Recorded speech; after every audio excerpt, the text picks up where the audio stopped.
আসসালামু আলাইকুম, আমন্ত্রণ জানাচ্ছি আইজি ক্রিয়েশন নিউজ আপডেটে। সঙ্গে আছি আমি ইমতিয়াজ আহমেদ। শুরুতেই সংবাদ শিরোনাম। ডাকসুর আলোচিত ভিপি প্রার্থীরা কে কোথায় ভোট দিলেন? হাসিনাকে মেরে ফেলতে পারে মোদি, আশঙ্কা বদরুদ্দিন ওমরের। ডাকসু নির্বাচনে 5 পৃষ্ঠার ব্যালট, যেভাবে ভোট দিলেন শিক্ষার্থীরা। রাশিয়ার উপর নিষেধাজ্ঞার হুমকি ট্রাম্পের।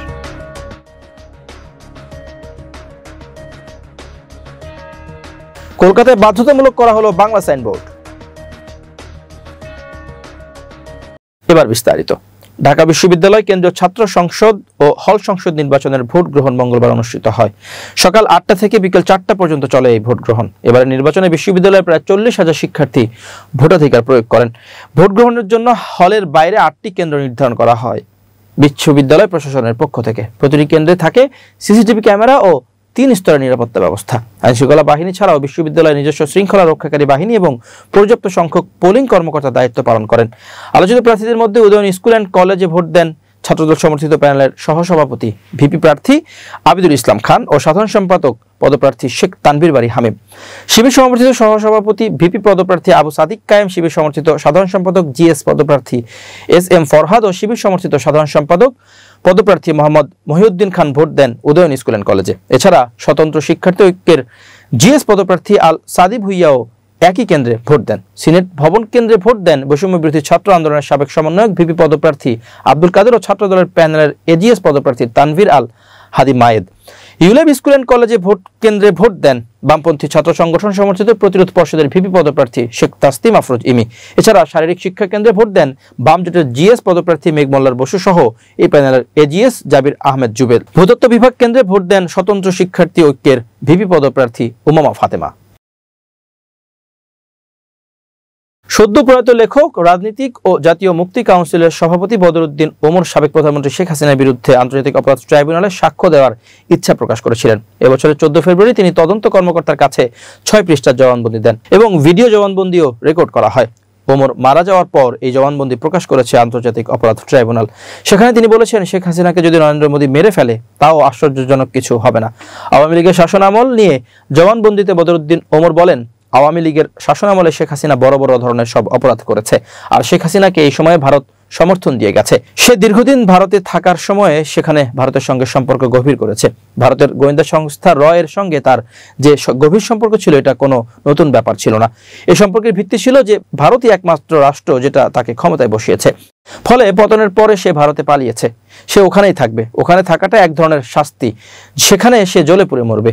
আরেকটা শাস্তি হতে পারে, যেটা আমি মনে করি ভারত সরকার তাকে মেরে ফেলবে। নিজেদের বিব্রতকর পরিস্থিতি থেকে মুক্তি পেতে তারা হাসিনাকে যতদিন তাকে রাখবে ইচ্ছা, তা না হলে মেরে ফেলবে। তারা যতদিন তাকে সেখানে রাখবে ততদিন বাংলাদেশের সঙ্গে সম্পর্ক ভালো হবে না। আর সে সম্পর্ক ভালো করতে গেলে তার ব্যাপারে একটা ফয়সালা করতে হবে। তাকে ওখানে রাখা যাবে কিনা সে প্রশ্ন এখনই। তবে যদি মেরে ফেলে নরেন্দ্র মোদী আশ্চর্য হবেন না। তারা এমনভাবে বিষয়টা সাজাবে যে মনে হবে বাংলাদেশি কেউ তাকে মেরেছে, এরকম একটি সংগঠিত প্রচার চালাবে। শেখ হাসিনা বাংলাদেশে ক্ষমতায় ছিল নির্বাচনগুলো নিয়ন্ত্রণ করার মাধ্যমে। 2009 সালে ক্ষমতায় আসার পর থেকে 2024 সাল পর্যন্ত প্রতিটি নির্বাচন, এগুলি প্রতিটা সে ম্যানিপুলেট করেছে।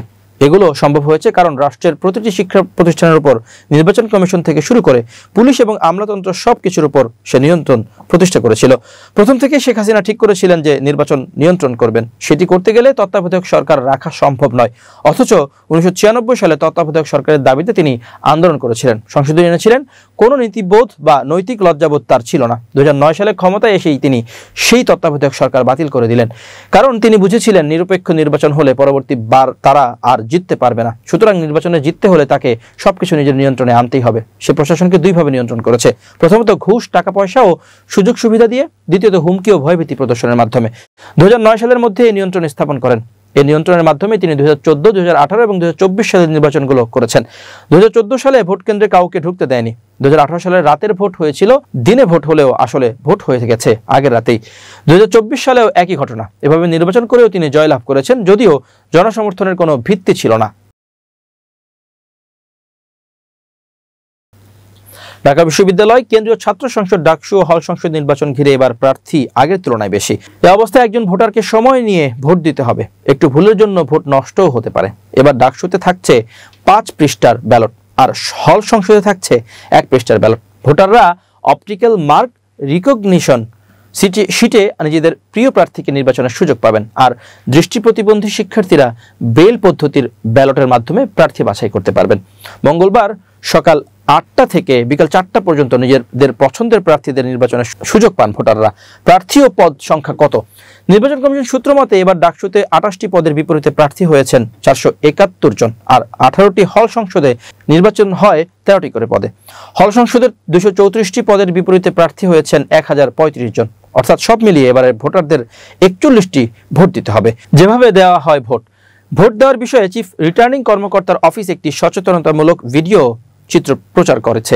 এতে দেখানো হয় ভোট দেওয়ার ক্ষেত্রে প্রথম বর্ষের শিক্ষার্থী হলে তার লাইব্রেরি কার্ড অথবা পে ইন স্লিপ দেখিয়ে পরিচয় নিশ্চিত করবেন। অন্য বর্ষের শিক্ষার্থীরা হল আইডি কার্ড, ঢাকা বিশ্ববিদ্যালয়ের আইডি কার্ড অথবা ঢাকা বিশ্ববিদ্যালয়ের লাইব্রেরি কার্ড দেখিয়ে পরিচয় নিশ্চিত করবেন। পরিচয় নিশ্চিতের পর ভোটারের আঙ্গুলের অমোচনীয় কালির দাগ দেবেন ভোট গ্রহণ কর্মকর্তারা। ভোটার তালিকায় নিজেদের নামের পাশে স্বাক্ষর করবেন ভোটার। এরপর পোলিং কর্মকর্তাকে ভোটার নম্বর জানাতে হবে। ব্যালট নিয়ে ভোটার প্রবেশ করেন গোপন ভোট কক্ষে। ব্যালট পেপার থেকে পছন্দের প্রার্থীর নাম ও ব্যালট নম্বর খুঁজে বের করে ভোটার।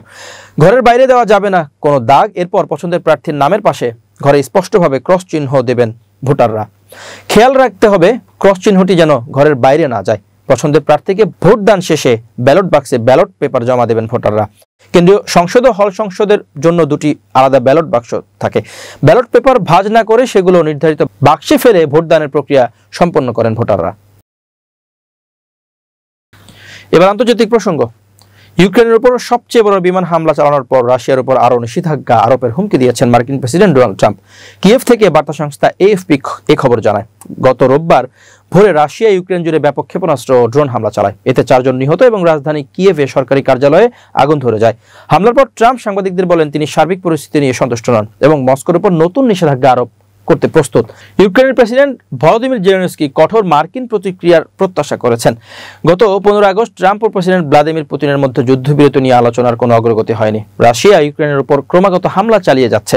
রোববারের হামলায় কিয়েভের প্রাণকেন্দ্রে অবস্থিত মন্ত্রিসভা কমপ্লেক্সের ছাদ থেকে আগুনের শিখা উঠে দেখা যায়। 2.5 বছরের বেশি সময় ধরে চলা এই সংঘাতে প্রথমবারের মতো সরকারি কার্যালয় লক্ষ্যবস্তুতে পরিণত হলো। ইউক্রেনের জরুরি সেবা জানায় ড্রোন হামলায় রাজধানীর বেশ কয়েকটি বহুতল ভবন ক্ষতিগ্রস্ত হয়েছে। রাশিয়া ইউক্রেনে বেসামরিকদের টার্গেট করার কথা অস্বীকার করেছে। তাদের দাবি তারা কিয়েভে একটি কারখানা ও একটি লজিস্টিক হাবকে লক্ষ্যবস্তু করেছে। রুশ প্রতিরক্ষা মন্ত্রণালয় জানায় কিয়েভ শহরের সীমানার মধ্যে অন্য কোনো লক্ষ্যবস্তুতে হামলা চালানো হয়নি। জেলেনস্কি তার সন্ধ্যাকালীন ভাষণে বলেন আজকের এই হামলার ঘটনায় অংশীদারদের কাছ থেকে একটি কঠোর প্রতিক্রিয়া জরুরি। তিনি আরও বলেন পুতিন বিশ্বকে পরীক্ষা করছে। আমরা যুক্তরাষ্ট্রের পক্ষ থেকে একটি কঠোর প্রতিক্রিয়া প্রত্যাশা করছি। এটা এখনই দরকার। ইউক্রেনীয় বিমান বাহিনী তথ্য অনুযায়ী রাশিয়া শনিবার রাত থেকে রোববার সকাল পর্যন্ত অন্তত 810টি ড্রোন এবং 13টি ক্ষেপণাস্ত্র নিক্ষেপ করেছে। এটি নতুন রেকর্ড সৃষ্টি করেছে।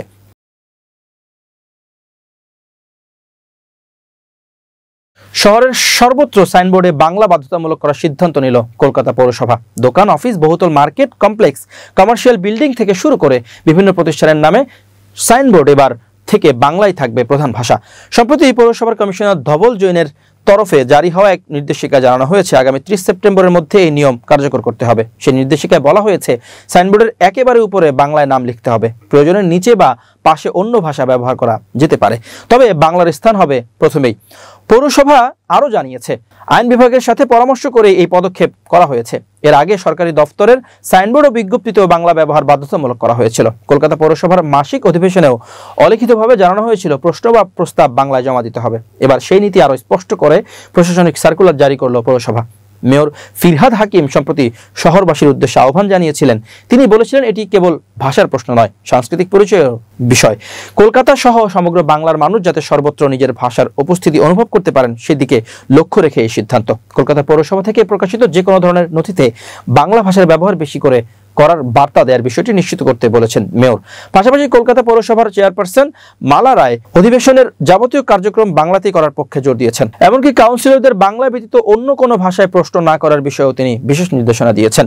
পৌরসভার নির্দেশে ব্যবসায়ী ও প্রতিষ্ঠানগুলোকে সহযোগিতা করার জন্য অনুরোধ করা হয়েছে। কর্তৃপক্ষ জানিয়েছেন নির্ধারিত সময়ের মধ্যে নির্দেশ কার্যকর না করলে প্রয়োজনে কড়া পদক্ষেপও করা হবে ফলে আগামী কয়েক মাসের মধ্যেই কলকাতার রাস্তাঘাট, বাজার, অফিস পাড়া এবং শপিং কমপ্লেক্সগুলির সাইনবোর্ডে বাংলার উপস্থিতি আরও জোরালোভাবে ধরা পড়বে।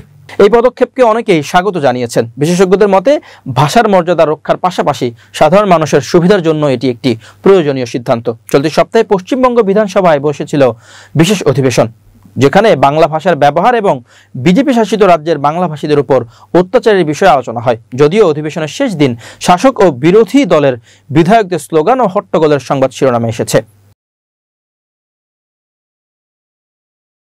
প্রিয় দর্শক, শেষ করছি আইজি ক্রিয়েশন নিউজ আপডেট। আজ এ পর্যন্তই। ভিন্ন খবর নিয়ে দেখা হবে আগামীকাল সন্ধ্যা 7:30টায়।